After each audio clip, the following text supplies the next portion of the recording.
viendo ahorita la diapositiva con el título de ¿Qué tanto sabe el río del bosque que le rodea? Y bueno, empecé con los agradecimientos y también quería aprovechar la oportunidad para dar las gracias al equipo de trabajo de la Universidad de Oregon State y al conjunto de agencias que nos acompañaron en el desarrollo del proyecto doctoral que sustenta esta presentación del día de hoy.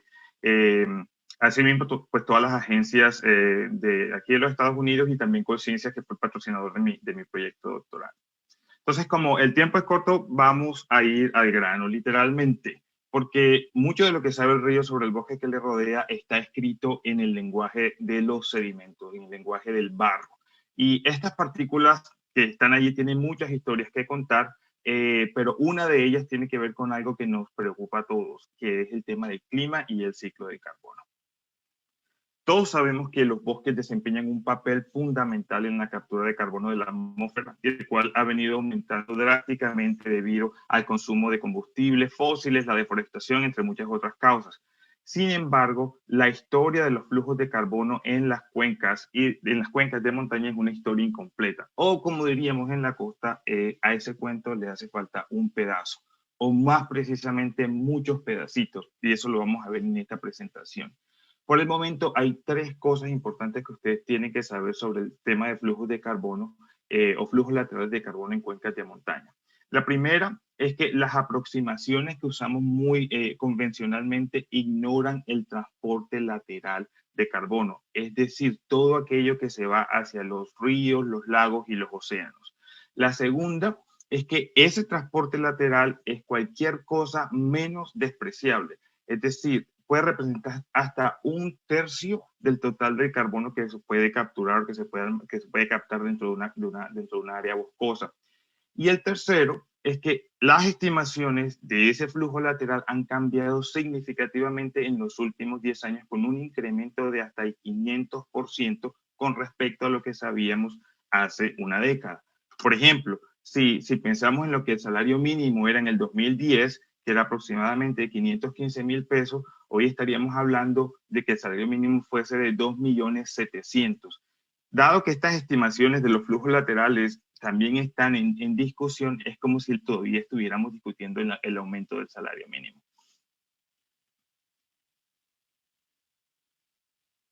Ahora, el problema de estudiar esos flujos laterales del carbono es que tiene que ver con un proceso bastante complejo y es el proceso de la erosión.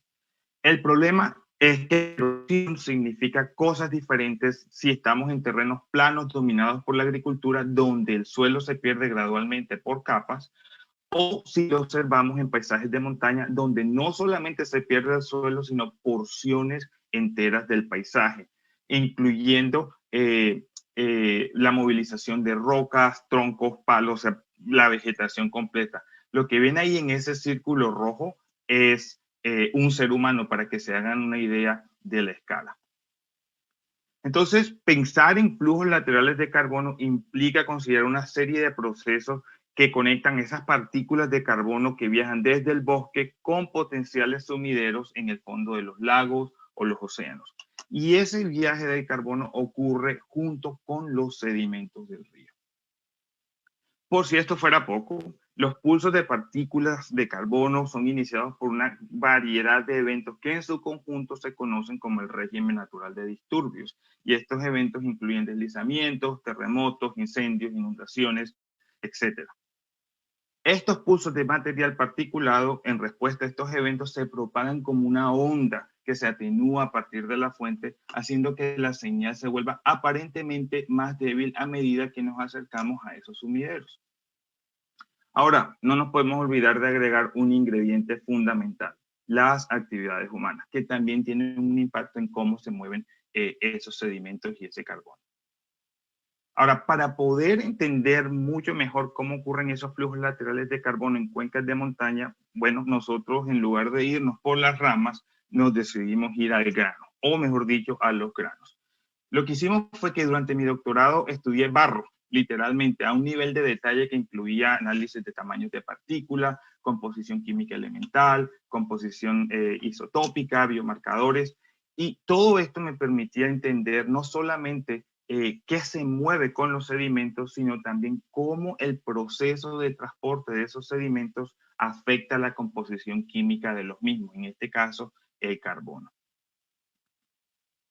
A continuación, les voy a presentar muy a vuelo de pájaro los principales resultados de mi investigación estudiando flujos de carbono asociados a sedimentos en 3 escenarios en cuencas boscosas de Oregón: un bosque de cabecera, un río de montaña y el fondo de un lago, lo cual estas zonas corresponden a las zonas de origen, transporte y deposición de sedimentos.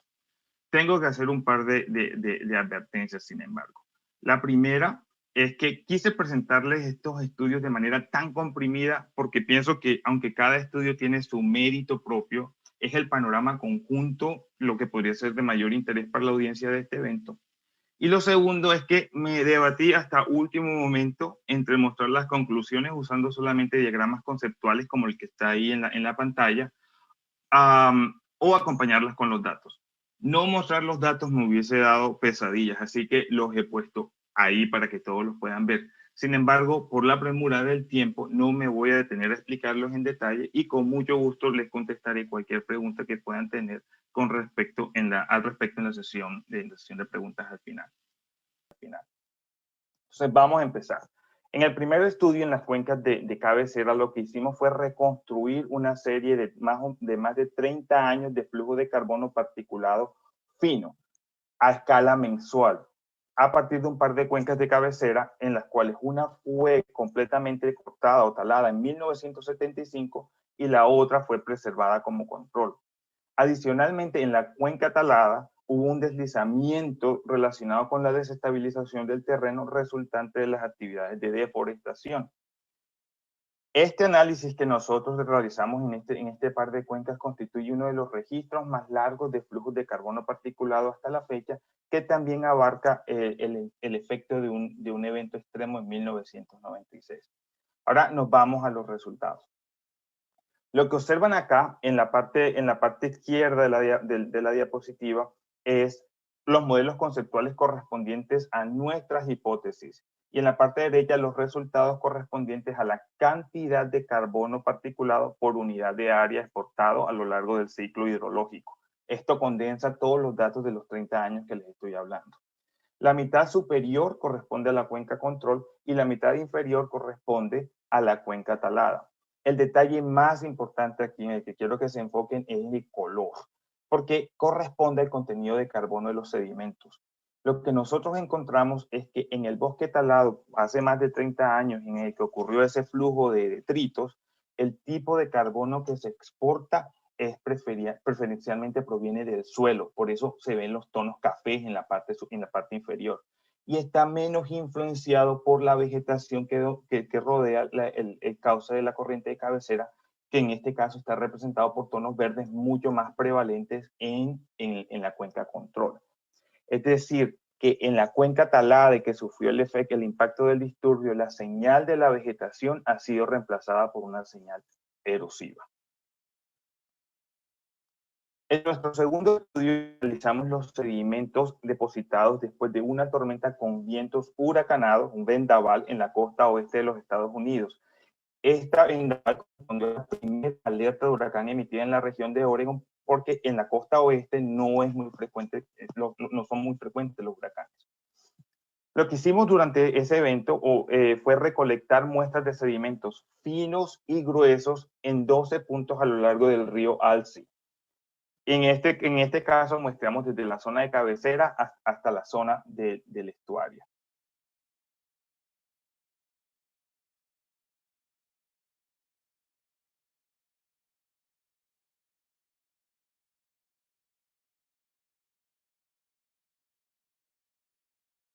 Perdón.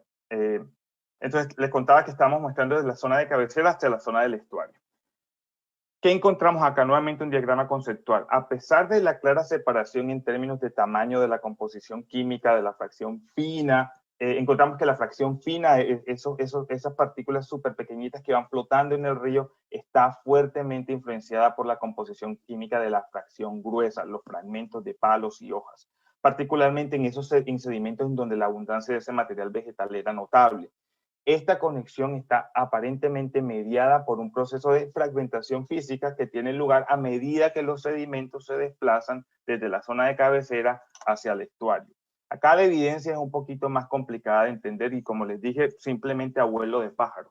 Para llegar a esa conclusión de esa conexión entre lo fino y lo grueso, nosotros nos basamos en un análisis detallado de la composición elemental, usamos isótopos estables y biomarcadores asociados a un componente fundamental de la madera, que es la lignina.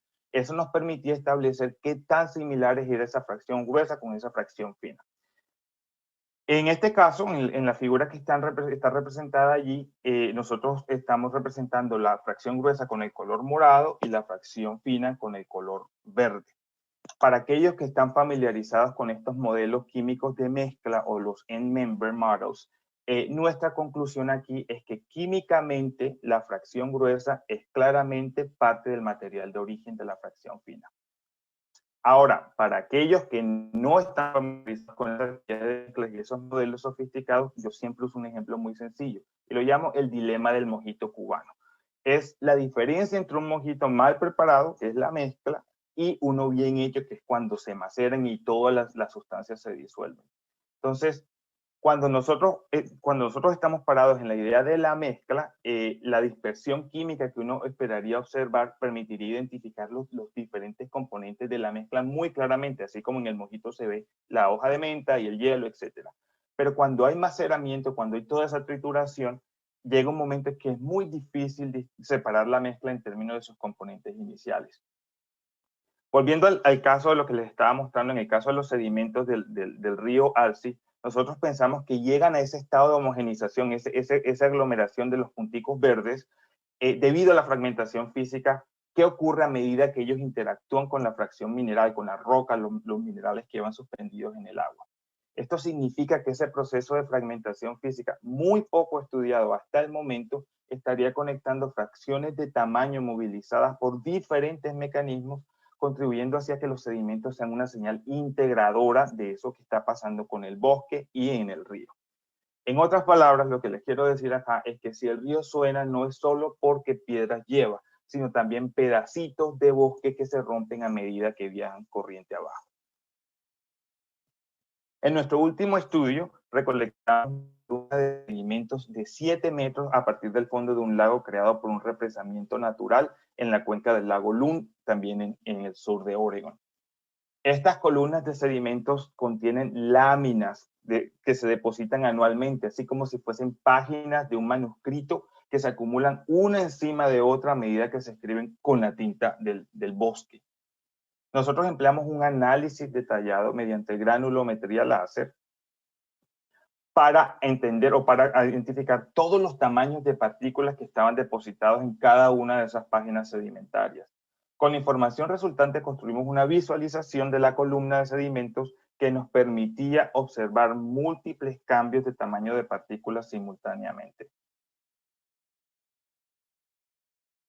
A esta visualización le añadimos resultados de un análisis independiente en el que, usando técnicas de carbono radioactivo, pudimos establecer una cronología a lo largo de la columna de sedimentos. Basados en esta cronología, nosotros concluimos que ese registro sedimentario abarcaba a los últimos 1500 años de historia. Incluye más de 7 terremotos con magnitud mayor a 8 en la escala de Richter, y así también incluye incendios forestales, como el periodo de extracción de madera que ocurrió en los Estados Unidos después de la Segunda Guerra Mundial. Usando las matemáticas del lenguaje de las computadoras, conocida como la teoría de la información, y asumiendo que cada capa de sedimento es un archivo independiente, como si se tratara de un documento en Word o en PDF, nosotros calculamos el tamaño en bytes de cada uno de esos archivos.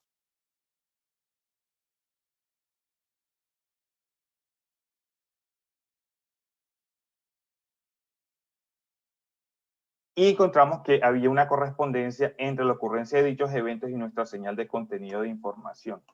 Usando unos algoritmos muy simples que yo diseñé, podía filtrar la cantidad de ruido que había en esa señal que estábamos extrayendo y así identificar claramente cuál es el inicio y el final de cada uno de los eventos que estaban ocurriendo o que estaban siendo registrados en ese núcleo. Lo que nosotros encontramos es que en el corazón de estos eventos se depositan las mayores cantidades de carbono que viajan asociadas a sedimentos relativamente gruesos, contrario a lo que se asume convencionalmente, es decir, que las mayores concentraciones de carbono se asocian a partículas de arcilla. En síntesis, lo que les vine a contar el día de hoy es que a la historia de los flujos de carbono en cuenca de montaña le hacen falta muchos pedacitos, debido a que las aproximaciones convencionales para estudiar cuánto carbono pueden capturar los bosques ignoran los flujos laterales. Ignorar esos flujos laterales puede contribuir a que sobreestimemos o subestimemos la capacidad de captura de carbono por parte de estas cuencas boscosas de montaña. La solución que nosotros proponemos, o parte de la solución que proponemos a este problema, es estudiar los sedimentos de manera detallada. Pueden ser las propiedades físicas o incluso químicas, para saber no solamente qué se mueve junto con los sedimentos, sino también cómo ese proceso de transporte de sedimentos afecta el contenido de carbono. Nosotros pensamos que un mejor entendimiento de esos flujos laterales es importante porque está conectado a otros servicios ecosistémicos como la preservación de la biodiversidad. Finalmente, lo que estoy tratando de decir nuevamente es que estos sedimentos que viajan por el río son poblaciones migrantes muy heterogéneas, muy diversas, que están en un proceso de éxodo continuo desde el bosque hasta su destino final en el fondo de los lagos y los océanos, y que a lo largo de ese viaje ellos preservan una gran cantidad de información de lo que está pasando en el bosque que les rodea. Para cerrar, quiero darles las gracias nuevamente por su atención. Espero con esta presentación no solamente haber contribuido con un granito de arena, sino también con uno de limo, uno de arcilla, un pedacito de hoja, etcétera, una cantidad de granos de sedimentos a una importante conversación que nos estamos debiendo sobre los flujos de carbono en cuencas de montaña. Y recordarles que el río sabe lo que hacemos con el bosque que le rodea, y con sus sedimentos escribe continuamente la historia de cómo seremos recordados.